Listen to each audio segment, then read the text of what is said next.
We can argue about tariffs, but why does the president have to lie all of the time in order to make his point? Do you really think that he has the power under an emergency degree to reorder the trade world, global trade policy, without any input from the United States Congress? Sir, Congress gave him this law where if he determines a national emergency, he can take appropriate action to regulate imports. That's what he's done. And you think it's a national emergency? The 0.2% of fentanyl coming from Canada constitutes a national emergency? Sir, do you? The president has determined that Canada... I'm asking you. You're asking me about drug... Imagine this. A president can wake up one morning, call something an emergency, even if it's barely true, and suddenly bypass Congress to change trade policy, slap tariffs on our allies, and rewrite global economics with the stroke of a pen. That's not just about trade. That's about democracy itself. And that's exactly what Bernie Sanders is warning about here, a president stretching the truth to grab powers that were never meant to belong to one person. Let me begin by saying, as I suspect you know, that I am not a great fan of unfettered free trade. I helped lead the effort when I was in the House against NAFTA and against permanent normal trade relations with China. I will never forget a visit that I made to the Macadillo area in Mexico, where I saw brand new factories and literally Mexican workers living in cardboard boxes.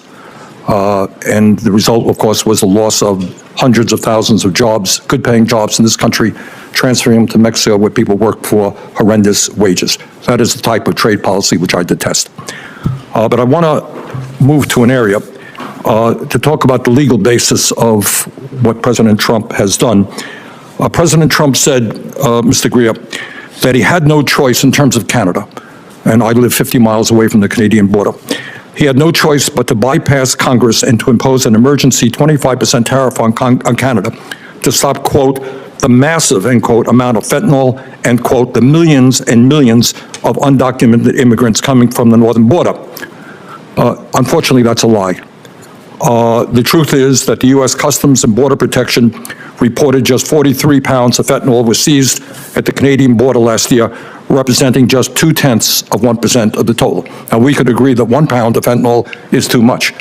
But if 0.2% constitutes an emergency, my guess is illegal drugs are coming in from every country in the world. And that gives the President of the United States incredible power to determine tariffs. Further, he said he talked about millions and millions of undocumented immigrants coming from Canada. In fact, last year there were 24,000 people, not millions and millions. First question, really, we can argue about tariffs, but why does the president have to lie all of the time in order to make his point? So, Senator, I would just refute that when the president is talking about the nature of the emergency we have. I mean, could you talk a little bit closer into the mic, please? Certainly. Senator, I would just say, I think you need to look at what the president issued in terms of the order for the legal basis for what we're doing, right? I mean, the president very rightly hit on this issue of fentanyl migration coming from northern southern borders, and it's a real emergency. Drugs are a real emergency. 0.2%. You can then argue illegal drugs come from every country in the world. If you declare that as an emergency, you're giving the President of the United States unbelievable power. Let me go on that point. Let me mention to you what you probably know. 7 Republicans have joined a number of Democrats on legislation reasserting Congress's ability to play an active role in trade and tariffs. That, on the Republican side, was led by Senator Grassley.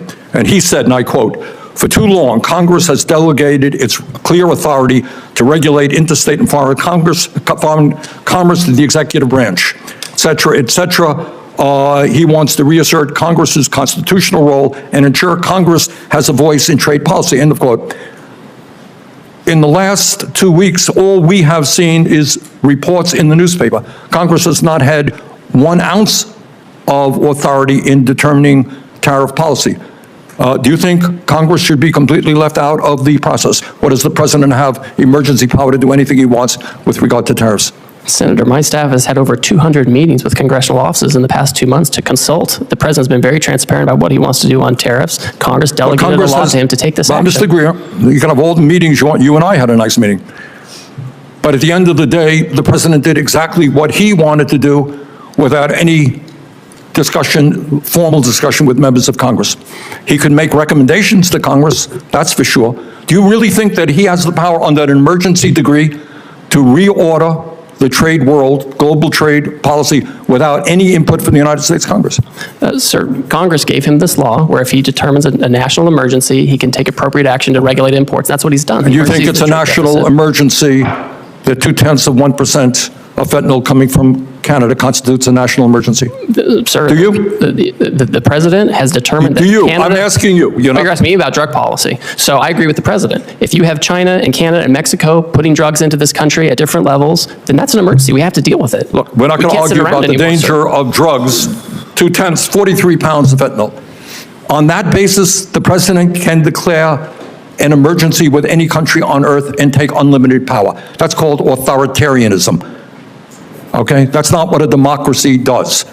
Do you have any concerns about all of that power going into the hands of the president? Sir, Congress delegated this power to the president. He has to renew the emergency every year. He has to give reports to Congress. The Congress told him what he has to do to use this authority, and he's doing those things. Okay. Thank you. What Bernie Sanders did here was more than just a sharp questioning of a government official. It was a lesson in how democracy is supposed to work and how fragile it becomes when truth is tossed aside.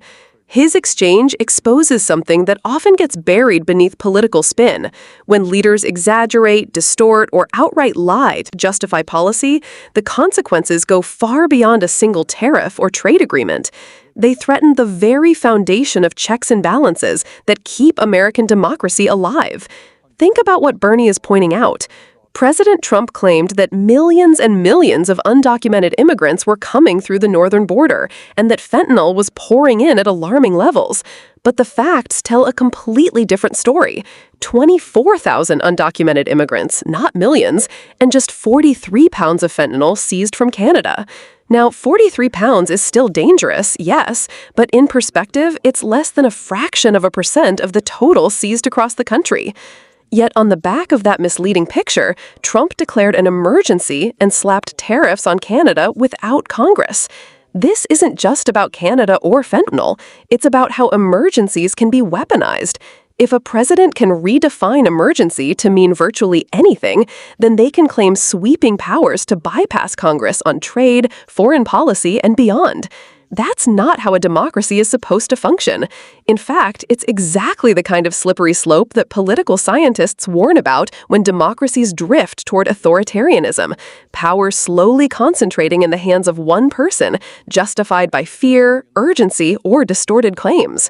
Bernie is also reminding us of the role Congress is supposed to play. The Constitution gives Congress, not the president, the authority to regulate trade. That's why Republicans like Senator Grassley, alongside Democrats, are pushing back and saying Congress has to reclaim its voice. Because when the president alone decides what counts as an emergency, Congress is sidelined, and the people's elected representatives are shut out. This is the deeper lesson here. Tariffs and trade may sound dry or technical, but underneath is a fundamental question about the survival of democratic accountability. Do we want a system where presidents can declare emergencies at will? Or do we want a system where laws are debated, passed, and checked by different branches of government?